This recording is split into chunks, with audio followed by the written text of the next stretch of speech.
how is doership related to body identification? It's very important. These are fundamentals. If you can appreciate them, you will never be misled. When you are identified with the body, you are identified with a bundle of crying needs. Remember, the body has its needs, consciousness too has its needs, but the needs of the body are diverse and unending. Even in the last moment of your life, you still require to breathe, right? It might be your last moment, but you still need air. The needs of the body continue till death. And these needs are not at all deep. Shallow, but very, very widespread needs. I want this, I want this. Or little things. Little but endless.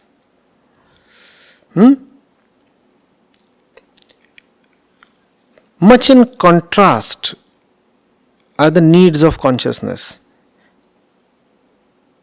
Consciousness has just one need actually, liberation, and it's a very deep need.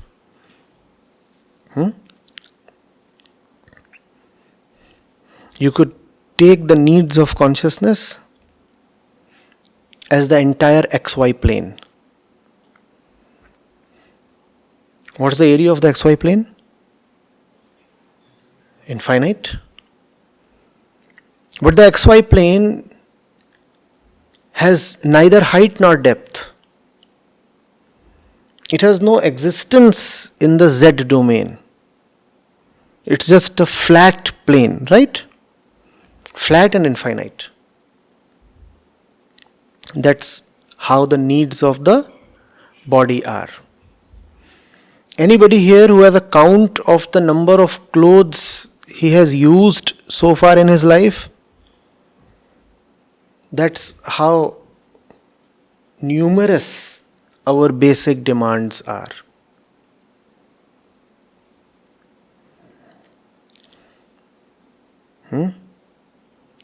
Every time you inhale, do you know the number of molecules you take in?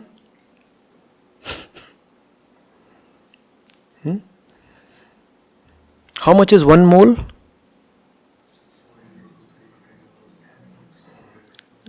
10 to the power? Let's keep counting the number of zeros. Which with each breath, this is the number of those little things that you need. With each breath. The entire XY plane is littered with your unending needs. And what is the need of consciousness? It's not a plane.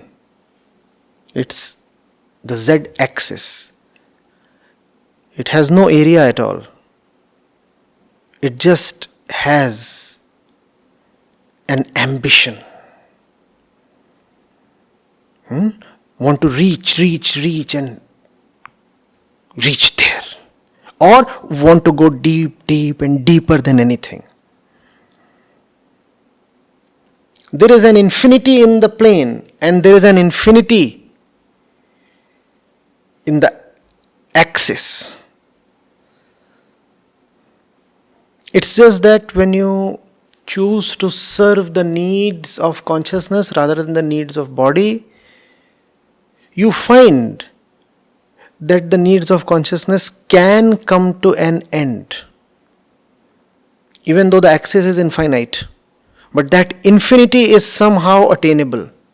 It's a strange thing we are coming to, please see. That which you call as liberation or truth, or in the usual language, God, can somehow be attained. The height of Z axis can somehow come to a conclusion. That conclusion is called liberation. But the needs of the body are truly unending. If they are to end, the body will have to end. Otherwise, they are unending. So, what does common sense say? Which need do you seek to fulfill then? The one that is actually unending, or the one that can somehow be met and therefore ended? Also remember that even if you meet the needs of the body to a great extent, the unmet need of the Z-axis will keep crying. Whereas the higher you go up the Z-axis, the more distance you have created from the XY plane. Therefore, the needs of the XY plane will no more be relevant to you. The needs are all there at ground level, the XY plane. And where are you now?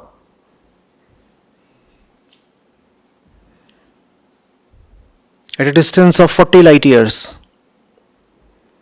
So what's happening on the XY plane doesn't really concern you. XY plane, yes, it's still clamoring. Give me a little more food. Can I have one more t-shirt? Can I get a haircut, please? There's a new brand of toothbrush in the market.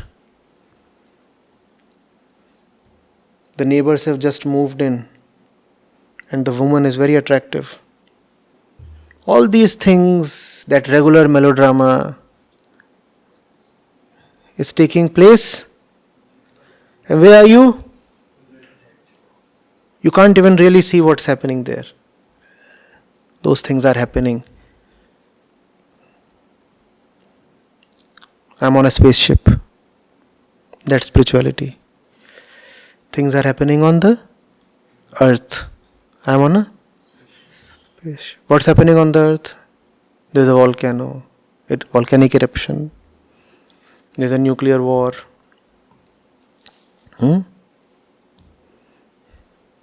Your wife or your husband ran away with someone.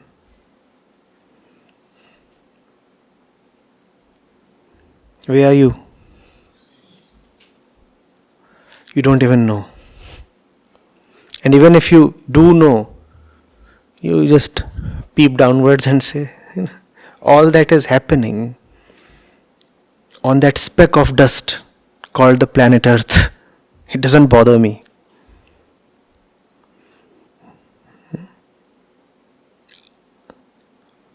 I go up, up and up.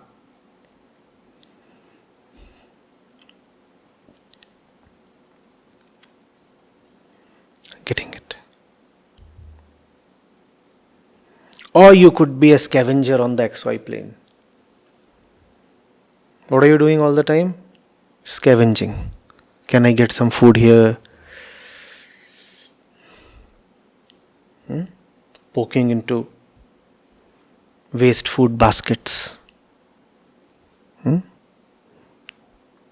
As cows and dogs do. Always looking for something to ingratiate you.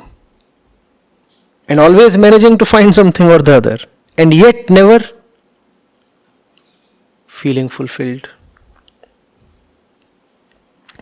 However, do remember that for the spaceship to be launched, first of all, you require a launch pad on that same XY plane. So that XY plane is not useless. And now you know what is the rightful use of the body. What is the XY plane all about? It is the dimension of the body. What do you use that XY plane for? Not even a launch pad. You first of all need a spaceship. Use that XY plane to create a spaceship and a space station. The launch pad is there, you need a space station too there, maybe for various kinds of needs. Probably refueling can be done midway, who knows.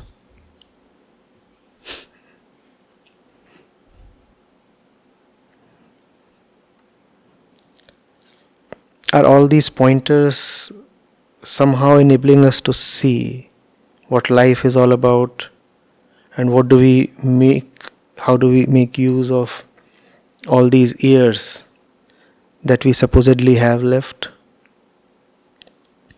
Are you able to see all that? Otherwise it is just words. No Upanishad can benefit you if you do not see how it relates to your daily life. Is that becoming clear?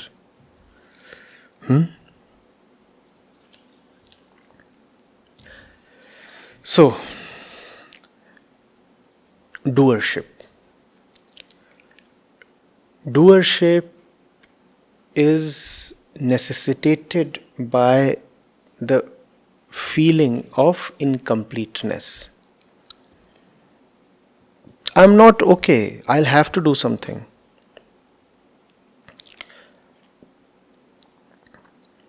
Now it's strange because we pride in our doership, whereas the stark fact is that doership is necessitated by our incapacity, our poverty, inner poverty that is, and our inner disease and hollowness.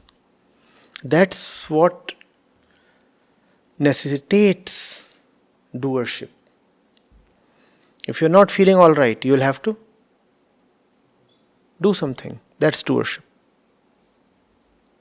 Getting it? So, it's not so much about the statement, I am the doer. Honestly, the statement should be, I am forced to be the doer. I am forced to be the doer.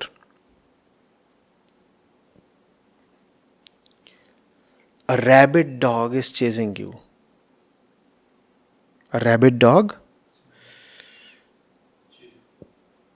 is hot on your heels. Would you say, I am the runner? Huh? And gladly click selfies and broadcast them, and have an app that measures speed and duration and all those things and declare to the entire world how swift you are. Would you do that? You're not the runner. You have been forced to run. That's what doership is about. That which you call as life is a rabid dog. It keeps chasing you all the time. And what are you doing? Running.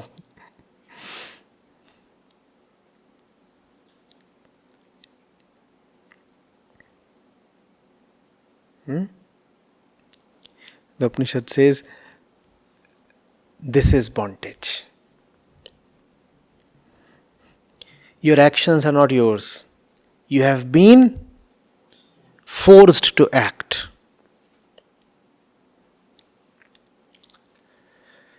The liberated one indeed does appear to act, but he is not forced to act. His actions are sovereign.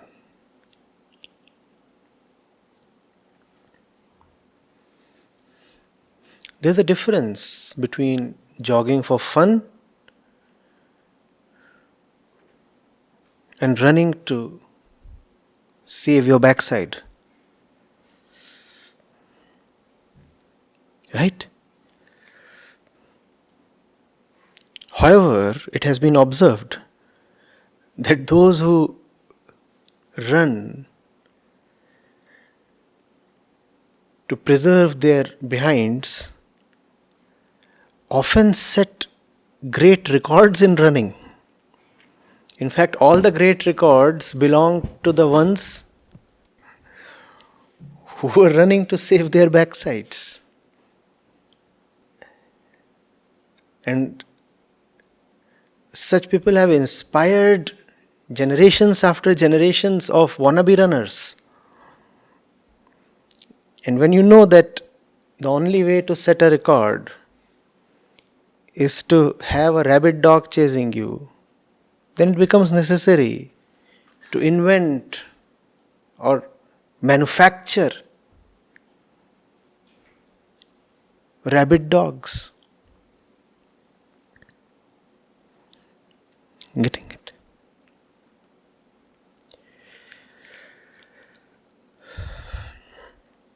That's the question you must ask. Am I acting or am I being forced to act?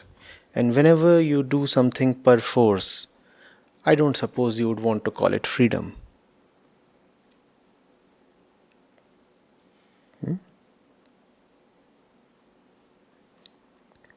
If you say you are acting on your own, then ask yourself an innocent question. Do you even have the choice to not to act?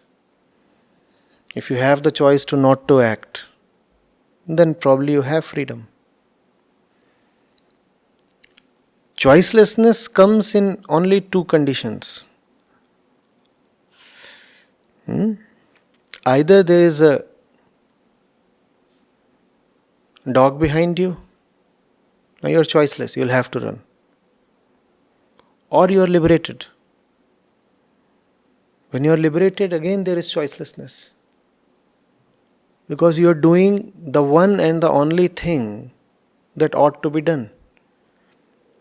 In your internal existence, you have no more options available. You are one now internally. And therefore, in your external world also, now there are no more options left.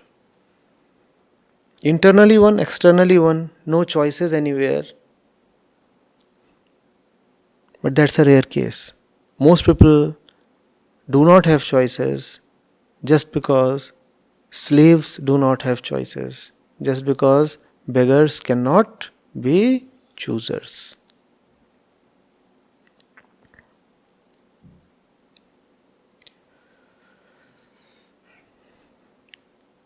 Clear? Just for fun, sometimes throw this question at yourself. What if I do not do this? There might be something that you supposedly do for your own sake. There might be something that you claim to do in love. Right? You have a very loving person in your life. Most of us have these kinds of illusions at some time or the other. So, let's say you have a very loving person in your life. And there is something that you have to do for him or her. I said, just for fun, ask yourself, what if I do not do this? And if the moment you ask this question, a chill rises up your spine, you should know that there is a problem. It's not in your freedom or love that you are doing all these things. Now you are a slave. A slave, probably not to a scary monster, but to a seductive princess. But nevertheless, a slave. A slave is a... How does the slave driver matter? Slave driver could be monstrous or seductive. Slave is a slave. The moment you think about disobeying, if a warning rings in your ears, how dare you? Then you should know the fact of your life. Even before you have committed the act, the warning is already ringing. And what does it say? How dare you? You know where you stand.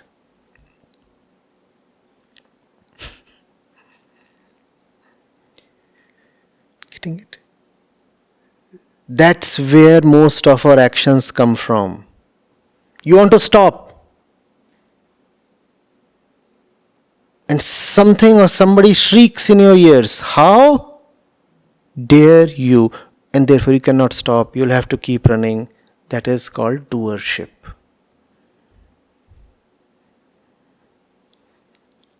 Rest is your natural state.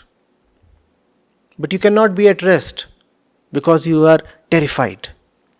So you keep running. How dare you stop? That's doership. And therefore, the scriptures scoff at doership.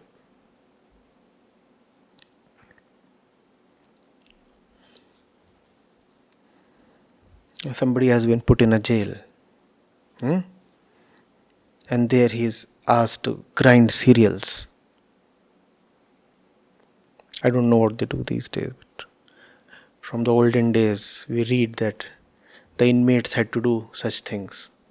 So there are these things that he does for 10 years. And after 10 years, he is paid some money at the time of his release. And proudly he declares, this is what I have earned. Have you earned this? Have you earned this? Technically, yes. Really? No. 10 years, the fellow was whipped into labor. He didn't labor. He was whipped to work. And if he would refuse, then the sound of whiplashes would resonate in his ears. Imagine, whiplashes are reverberating. And then, at the time of his release, he proudly counts the money and says, look, this is the great output of my blood and sweat. Did you really do it? Technically, yes. Really? No. That's how we live. We work a lot because we are so afraid that we will have to work. Rare is the one who works because work is his joy. Work is fun. What else will I do if I will not work? Is there somebody pressurizing you to work? No. Do you work because you have to report to somebody? Do you work because if you do not report in time, you will be scolded? No. I work because this is my personal joy. I don't work for somebody. I just work. I don't work for a reason. I just work. I don't work for a reward. Just work. Rare is this person. And such an individual is free of all doership, though he might appear to be engaged in intense work. Work is something that the human condition cannot avoid, right? We work. Animals don't work. No animal ever works. They just exist. Right? Horses are galloping, cows are grazing, lions are chasing. You don't call that work. Unless you domesticate an animal and subject it to slavery, animals don't work. Birds are chirping. That's not work. Rabbits are running about. That's not work. Though a lot of action is there, but that's not. Man is the only creature that works. You have to figure out where your work is coming from. Is your work coming from fear, or is your work your joy? These are two very, very different things. Very different things. And when your work is coming from fear, it is called doership. So doership is nothing to be proud of. Never utter in your conceit, I did that, you didn't do that. You had no option but to do that.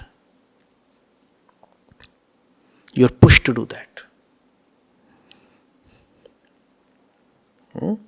See whether you can be somebody within who can find joyful work outside. I assure you, remaining who you are, you will find work that reflects your inner mess. Your insides and your outsides always carry a symmetry. The way you are within is the way you are without. The kind of work that you do in the world is indicative of something very important within you. So I'm not asking you to go and find great work. I'm asking you to be great within. If you are great within, obviously you will be doing great work. And if you're not great within, even if coincidentally you chance upon great work, you'll be a misfit. You'll either spoil the work, or you'll quit, or you'll be thrown out.